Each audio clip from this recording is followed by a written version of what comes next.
Pune Mumbai express हायवेवर Khandala bore घाटात Khopoli exit जवळ झालेल्या भीषण अपघातात 2 प्रवाशांचा जागीच मृत्यू झालाय तर 3 जण गंभीर जखमी झाले आहेत। या अपघातात इतर 4 महिला किरकोळ जखमी झाल्या आहेत।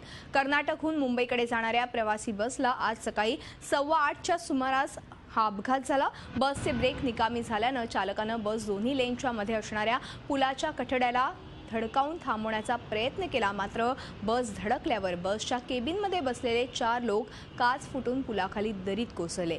या दोघांचा जागीच मृत्यू झालाय तर अन्य दोघांसह 3 जण गंभीर जखमी झालेत। या बसमध्ये एकूण 25 प्रवासी होते। अपघातात इतर 4 महिला किरकोळ जखमी झाल्यात।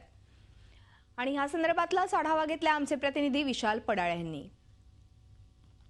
पुणे मुंबई एक्सप्रेस हायवेवरती आज सकाळी 8:15 वाजण्याच्या सुमारास खंडाळा बोर घाटामध्ये खोपोली एक्झिटच्या जवळ एका ट्रॅव्हलर बसला अपघात झालेला आहे। आपण इथे मागे बघत असाल की जय सेवालाल ट्रॅव्हल्स या कंपनीची ही बस आहे। या कंपनीच्या बसचा ब्रेक फेल झाल्यामुळे चालकाने प्रसंगावधान राखून ही बस डिवायडरच्या मध्ये घालून पुढे आणलेली आहे, परंतु पुढे गेल्यावरती ती बस एका पुलाला धडकली आणि त्याच्यामध्ये त्या बसच्या केबिनमध्ये जे 4 लोक बसली होती त्यातली 4ही लोक खाली दरीमध्ये कोसळलेली आहे। यामुळे या जे कोसळलेले लोक आहेत त्यातले 2 लोक जागेवरतीच ठार झालेले आहे तर अन्य दोघांसह 1 जण असे एकूण 3 जण गंभीररित्या जखमी झालेले आहे। व्हिडिओ जर्नलिस्ट नरेशसह विशाल पाडाळे, झी मीडिया, खोपोली।